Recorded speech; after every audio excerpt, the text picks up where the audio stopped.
Strætóskólinn. Það skiptir máli fyrir okkur sjálf og umhverfið hvernig við ferðumst á milli staða. Til dæmis í skólan, íþróttir og tómstundir. Í strætóskólanum lærum við að taka strætó og kynnumst við hvers vegna það er mikilvægt að nota strætó til að ferðast á milli staða. Ef fleiri nota strætó í sínar hversdagslegu ferðir, þá drögum við úr bílaumferð og mengun og bætum loftgæði. En hvað er mengun og hvað eru loftgæði? Við skulum byrja á mengun, en til þess að skilja hana þurfum við að skilja kolefni. Hvað er þá kolefni? Kolefni er aðal uppistaðan í öllum lífrænum efnum, meðal annars þeim efnum sem við manneskjurnar erum búnar til úr.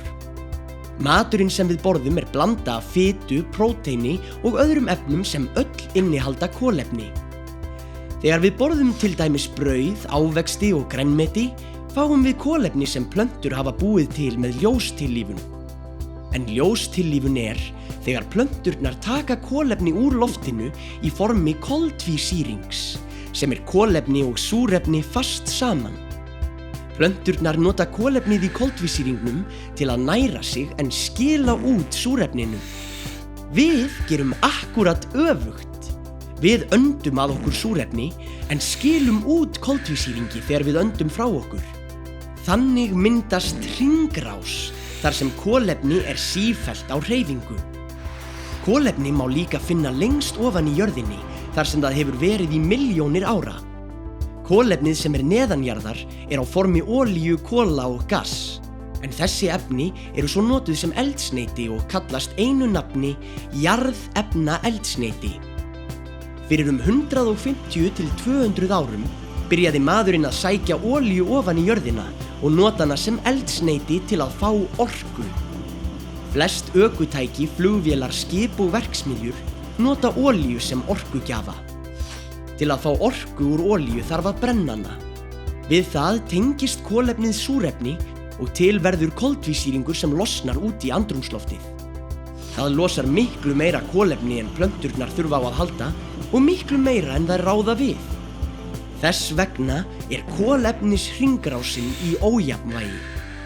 Í andrúmsloftinu liggur eins konar teppi úr gróðurhúsalofttegundum sem heldur hita á jörðinni. Þegar allt þetta auka kolefni safnast saman í andrúmsloftinu, þéttist þetta teppi og þykknar, þannig að jörðin hitnar. Þetta verðum við að stoppa áður en jörðin hitnar of mikið. Hvernig?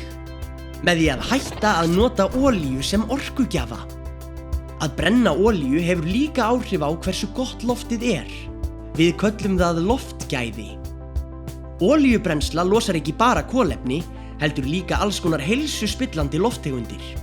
Þegar farartækin eru keyrð, verður líka til agnarsmátt ryk í loftinu frá olíunni sem þau brenna, en líka frá malbikinu sem eyðist smám saman. Þá verður til enn meira af þessu ryki sem svífur í loftinu og við köllum svifryk. Það getur verið afar heilsuspillandi og við vissar aðstæður eins og þegar nagladekk snerta bert malbik verður til mjög mikið svifryk sem veldur því að loftgæðin verða verri. Það er því mjög mikilvægt að við gerum hvað við getum til að halda loftgæðunum eins góðum og hægt er.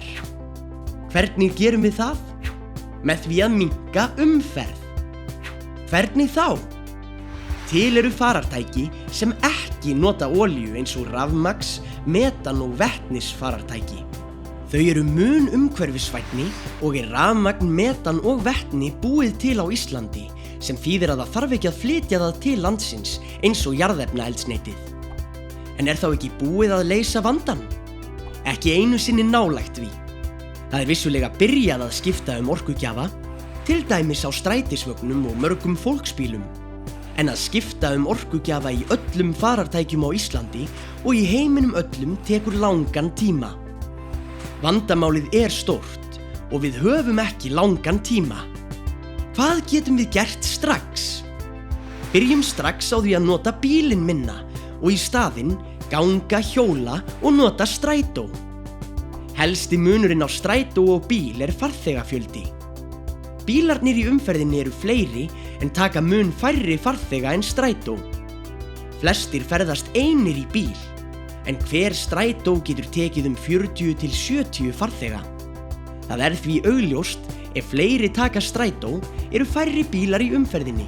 Við það minnkar mengun og loftgæðin verða betri. Það sparast líka miklir peningar með því að nota bílinn minna. Markmið strætóskólans að allir útskrifist úr skólanum með góða þekkingu á almenningssamgöngum. Við getum tekið stórt skref í að takast á við loftslagsvandann með því að ferðast oftar með strætó. Náið í strætó-appið, þetta ekkert mál. Skoðið líka korter. Þar hægt að finna næstu strætóstoppistöð, skipuleggja ferðalag fyrir hvern dag og sjá hversu langt hægt að ganga eða hjóla á korteri. Hugsum vel jörðina. Hættum að nota olíu, leysum vandamálið saman. Tökum strætó.